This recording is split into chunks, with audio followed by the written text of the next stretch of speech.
Well, once again, you guys have blown me away with your staggering amount of responses to my stories. There's no way I can respond to each of you individually, so I'm just going to address some common things again, and then move on to the stories. I'm going to write as many as I can think of, in addition to my friends' stories, and I will probably not update again until I get a chance to answer some questions that I myself have for my superiors. Alright, so the common questions I found you all had. I am not comfortable talking about where exactly I work, unfortunately. In all reality, some of the things I've mentioned here could get me in a lot of trouble or fired, so it's best if I just don't discuss too much. I will say that I'm in the United States, and in an area that is comprised of a great deal of wilderness.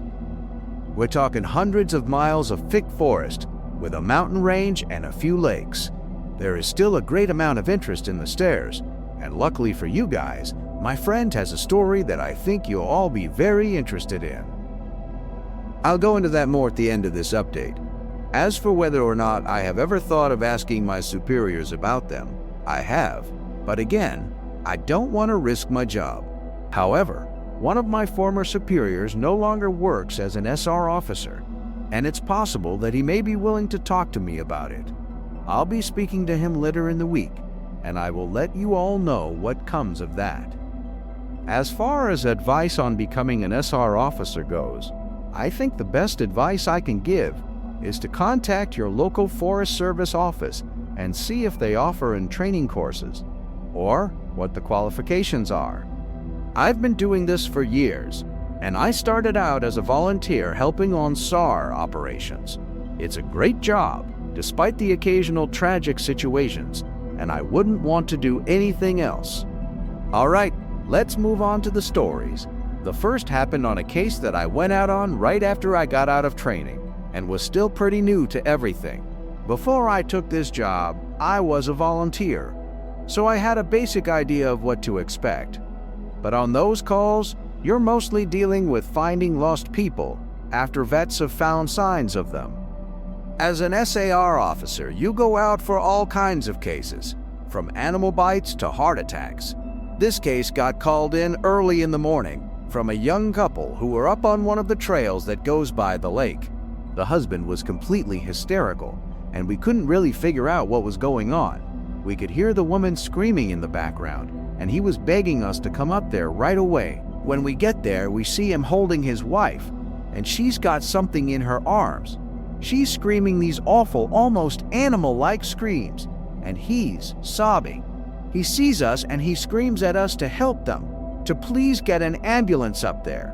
Now obviously we can't just drive an ambulance up the walking path, so we ask him if his wife needs help, or if she can walk on her own. He's still hysterical, but he manages to tell us that it's not his wife that needs help. I go over while one of the vets tries to calm him down, and I ask the wife what's going on. She's rocking, holding something, and just shrieking over and over. I crouch down and see that whatever she's holding, it's covering her with blood. That's when I notice the sling on her front and my heart sinks. I ask her to tell me what's going on, and I sort of pry her arms gently open so I can see what she's holding. It's her baby, obviously dead.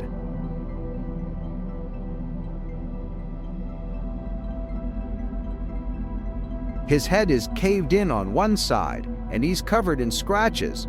Now, I've seen dead bodies before, but something about this whole situation hits me hard. I have to take a second to compose myself, and I get up and go get one of the other vets who's standing by. I tell him that it's a dead kid, and he sort of pats my shoulder and tells me he'll deal with it. It took us over an hour to get this woman to let us see her kid.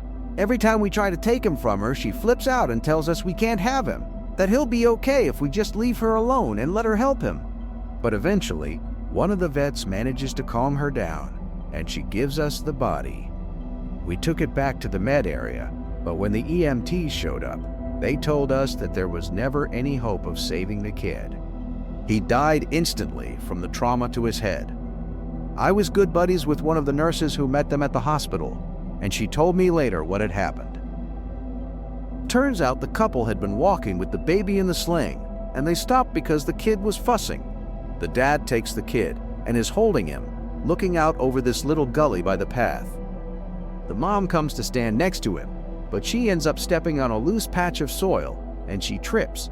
She falls into the dad, who drops the kid, who ends up falling about 20 feet down this little gully onto the rocks at the bottom. The dad climbed down and recovered the kid, but he'd fallen right on his head and was dead by the time he got there. The baby was only about 15 months old. It was a total freak accident, a series of events that coalesced into the worst possible outcome. Probably one of the more awful calls I've been on. I haven't seen a lot of animal bites in my time as an SR officer, mostly because there aren't that many animals that come around the area. While there are bears in the area, they tend to stay pretty far away from people, and sightings are highly unusual. Most of the animals you'll see are small ones, like coyotes, raccoons, or skunks. What we do see frequently, though, are moose. And let me tell you, moose are nasty. They'll chase after anything for any reason, and God help you if you get in between a female and its baby. One of the more amusing calls was of a guy who'd gotten chased down by an absolutely massive male moose and was stuck up a tree. Took us almost an hour to get him down, and when he was finally on solid ground again, he looks at me and says, What crazy story. I guess that's not really a scary story, but we still laugh about that one." I honestly don't know how I'd forgotten this story, but it is by far the scariest thing that's happened to me. I guess maybe I've tried so long to forget about it that it just didn't come to mind right away.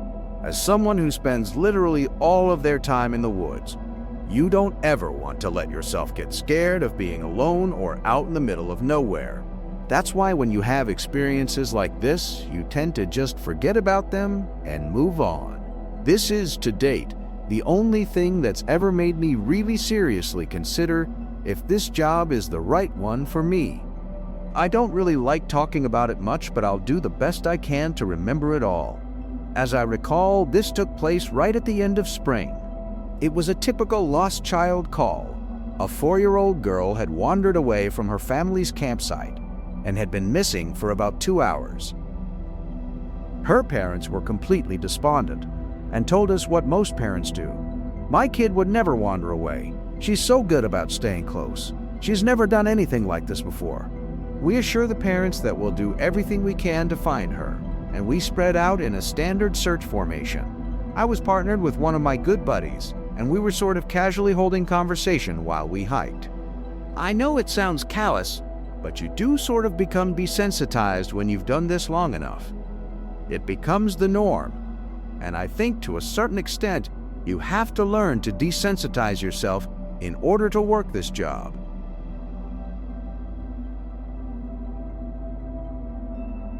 We search for a good 2 hours, going well beyond where we think she'd be, and we come out of a small valley when something makes us both stop in unison. We freeze and look at each other, and there's almost a sensation like a plane depressurizing. My ears pop, and I have this odd sensation of having dropped about 10 feet. I start to ask my buddy if he felt that, but before I can, we hear the loudest sound I've ever heard in my life.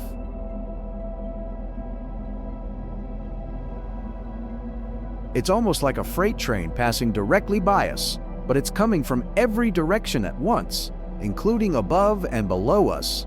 He screams something to me, but I can't hear him over this deafening roar. Understandably freaked out, we look all around us, trying to find the source of the sound, but neither of us sees anything.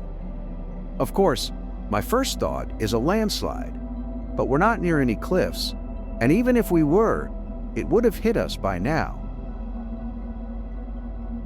The sound goes on, and we're trying to yell to each other, but even standing close together, we can't hear anything but this sound.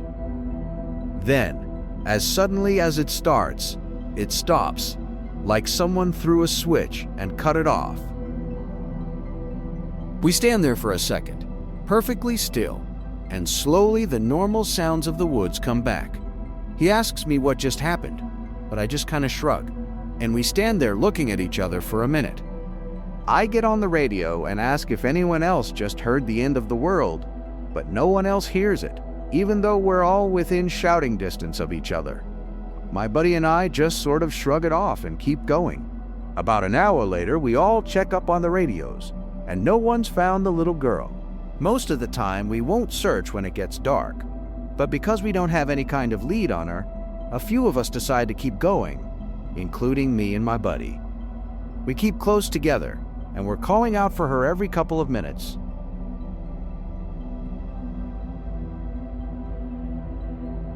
At this point, I'm hoping beyond hope that we find her, because while I may not like kids, the idea of them being out all alone in the dark is awful. The woods can be intimidating to kids in the daylight. At night, well, it's a whole different beast. But we're not seeing any signs of her or getting any responses, and around midnight, we decide to turn around and head back to the rendezvous point. We're about halfway back when my buddy stops and shines his light to the right of us into a really thick deadfall, or group of dead trees. I ask him if he's heard a response, but he just tells me to be quiet a second and listen. I do, and in the distance I can hear what sounds like a kid crying. We both call the girl's name and listen for any kind of response, but it's just this really faint crying. We head in the direction of this deadfall and go around it, calling her name over and over. As we get closer to the crying, I start getting this weird feeling in my gut, and I tell my buddy that something isn't right. He tells me he feels the same way, but we can't figure out what it is. We stop where we are and call the girl's name again, and at the same time we both figure it out. The crying is on a loop.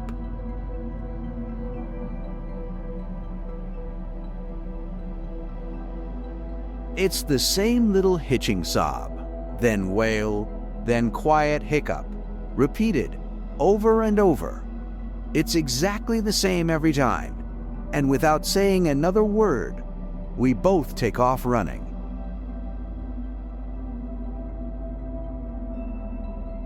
It's the only time I've ever lost my composure like that, but something about it was so incredibly wrong, and neither of us wanted to stay out there anymore. We got back to the rendezvous. We asked if anyone else had heard anything strange, but no one else knew what we were talking about. I know it sounds sort of anticlimactic, but that call messed me up for a long time. As for the little girl, we never found a trace of her. We keep an eye out for her and all the other people who we've never found. But frankly, I doubt we'll ever find anything. Of the missing persons calls I've gone out on, only a handful have ever resulted in a complete disappearance, meaning no trace of the person and no body ever found. But sometimes, finding a body just leads to more questions than answers. Here are some of the bodies we've found that have become infamous in our team. A teenage boy whose remains were recovered almost a year after he vanished. We found the top of his skull, 2 finger bones, and his camera almost 40 miles from where he was last seen. The camera, sadly, was destroyed. The pelvis of an older man who had vanished a month earlier. That was all we found. The lower jaw and right foot of a 2-year-old boy on the highest peak of a ridge in the southern part of the park. The body of a 10-year-old girl with Down syndrome, almost 20 miles from where she'd vanished. She had died of exposure 3 weeks after going missing, and all of her clothes were intact except for her shoes and jacket. There were berries and cooked meat in her stomach when they did the autopsy. The coroner said it appeared as if someone had been taking care of her. There were no suspects ever identified. The frozen body of a 1-year-old baby, found a week after vanishing in the hollow trunk of a tree 10 miles from the area he was seen last. There was fresh milk found in his stomach, but his tongue was gone. A single vertebra and right kneecap of a 3-year-old girl, found in the snow almost 20 miles from the campground her family had been at the previous summer. Now on to a couple of the stories my friend told me. I mentioned that you were all interested in the stairs, and you're in luck. He's had a closer encounter with them, though he doesn't have any explanation for them. He does have a bit more experience with them than I do. My buddy has been an SAR officer for about 7 years. He started when he was a junior in college, and he had a very similar experience when he first encountered the stairs. His trainer told him almost the same thing mine did, which was to never go near, touch, or ascend them. For the first year, he did just that. But apparently, his curiosity got the better of him, and on one call, he broke away from the line and went to go check a set of them out. He said they were about 10 miles from the path where a teenage girl had vanished, and the dogs were following a scent. He was on his own, lagging behind the main group, when he saw a set of stairs off to his left. They looked like they were from a new house, because the carpeting was pristine and white. He said that as he got closer, he didn't feel any different or hear any weird noises. He was expecting something to happen, like bleeding from his ears or collapsing, but he got right up next to them and didn't feel anything. The only thing, he said, that was odd was that there was absolutely no debris on the steps. No dirt, leaves, dust, anything. And there didn't appear to be any signs of animal or insect activity in the immediate area, which he found strange. It was less like things were avoiding them, and more like they just happened to be in a relatively barren part of the forest. He touched the stairs and didn't feel anything except that sort of sticky feeling you get from new carpet. Making sure his radio was on, he slowly climbed the stairs. He said it was terrifying because the way they'd been stigmatized, he wasn't really sure what was going to happen to him. He joked that half of him expected to be teleported to some other dimension, and the other half was watching for a UFO to come swooping down. But he got to the top with little event, and he stood there looking around. But, he said, the longer he stood on the top step, the more he felt like he was doing something very, very wrong. He described it as the feeling you'd get if you were in a part of a government building you have no business being in, as if someone was going to come and arrest you or shoot you in the back of the head at any second. He tried to brush it off, but the feeling got stronger and stronger, and that's when he realized that he couldn't hear anything anymore. The sounds of the forest were gone, and he couldn't hear his own breathing. It was like some kind of weird, awful tinnitus, but more oppressive. He climbed back down and rejoined the search and didn't mention what he'd done. But, he said, the weirdest part came after. His trainer was waiting back at the welcome center after the search ended for the day, and he cornered my buddy before he could leave. He said his trainer had this look of intense anger, and he asked what was wrong. "You went up them, didn't you?" My buddy said it wasn't phrased as a question. He asked how his trainer knew. The trainer just shook his head. "Because we didn't find her. The dogs lost her scent." My buddy asked what that had to do with anything. The trainer asked how long he'd been on the stairs, and my buddy said no more than a minute. The trainer gave him this really awful, almost dead-eyed look and told him that if he ever went up another set of stairs again, he'd be fired immediately. The trainer walked away, and I guess he's never answered any of the questions my buddy has asked him about it since. My buddy has been involved in a lot of missing persons cases where there's never been a trace of them found.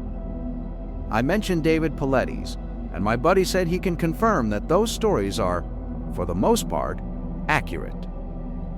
He said that most of the time, if the person isn't found right away, they're either never found, or they're found weeks, months, or years later, in places they can't possibly have gotten to.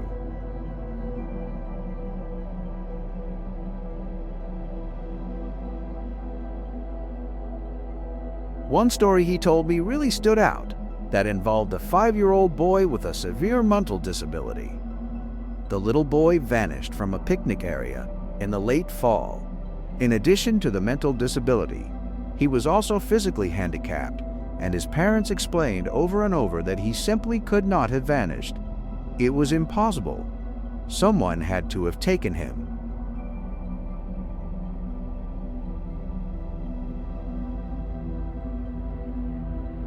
My buddy said they searched for this kid for weeks, going miles out of the accepted range, but it was like he'd never been there. The dogs couldn't pick up his scent anywhere, not even in the picnic area where he'd apparently vanished from. Suspicion fell on the parents, but it was pretty clear that they were devastated and hadn't done anything sinister to their kid. The search was concluded about a month later, and my buddy said everyone had pretty much forgotten it by later in the winter. He was out on a training op in the snow, on one of the higher peaks, when he came across something in the snow. He said he saw it from far away at first, and when he got closer, he realized it was a shirt, frozen and sticking part way out of the powder. He recognized it as belonging to the kid because it had a distinctive pattern. About 20 yards away, he found the kid's body, laying partially buried in the snow.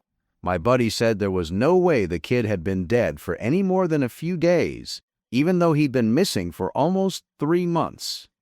The kid was curled around something, and when my buddy brushed off the snow to see what it was, he said he almost couldn't believe what he was seeing. It was a big chunk of ice that had been carved crudely to look sort of like a person. The kid was holding it so tight that it had frostbitten his chest and hands, which my buddy could tell even with the decay that had taken place. He radioed the rest of the crew, and they took the body off the mountain.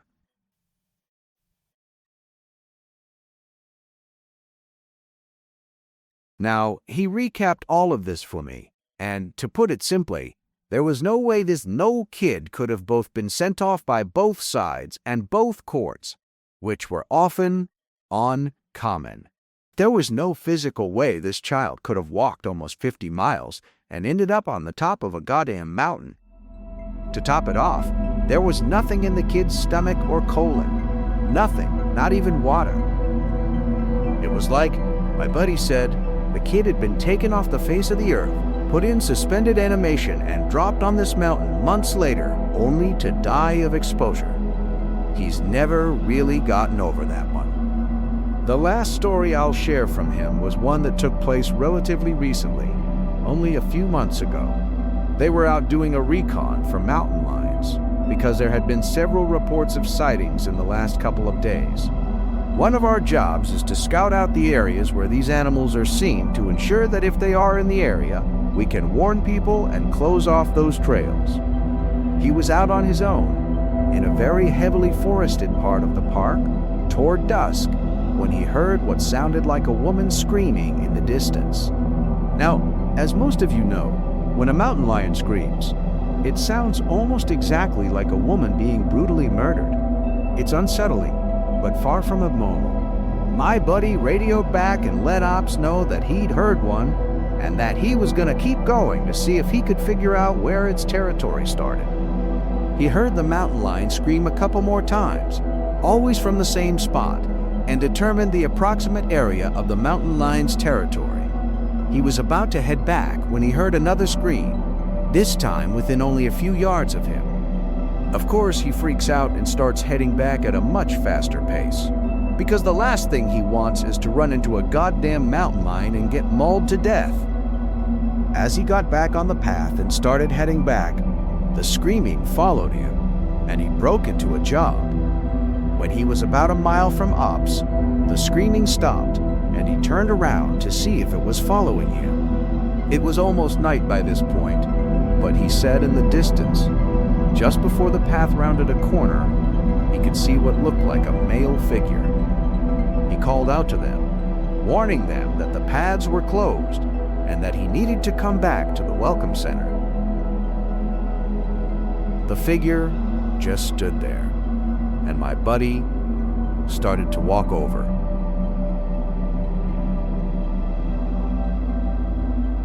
When he was about 10 yards away, the figure took, as he described, an impossibly long step toward him and let out the same scream my buddy had been hearing. my buddy didn't even say anything. He just turned and sprinted back to Ops, never looking behind him. By the time he got back, the screening had moved back into the woods. He didn't mention it to anyone else, just said that there was a mountain lion in the area and that they would need to close those paths until the animal could be located and moved. I'm going to end this entry here, since it's turned into a huge wall of text. I'm going to be heading out on a yearly training op tomorrow morning, so I'll be gone until early next week. I'll be meeting with a lot of former trainers and buddies who work in other areas of the park, and I'll be asking around about any stories they'd like to share. I'm so glad you guys have been interested in my stories, and once I'm back from this op, I'll continue to share them.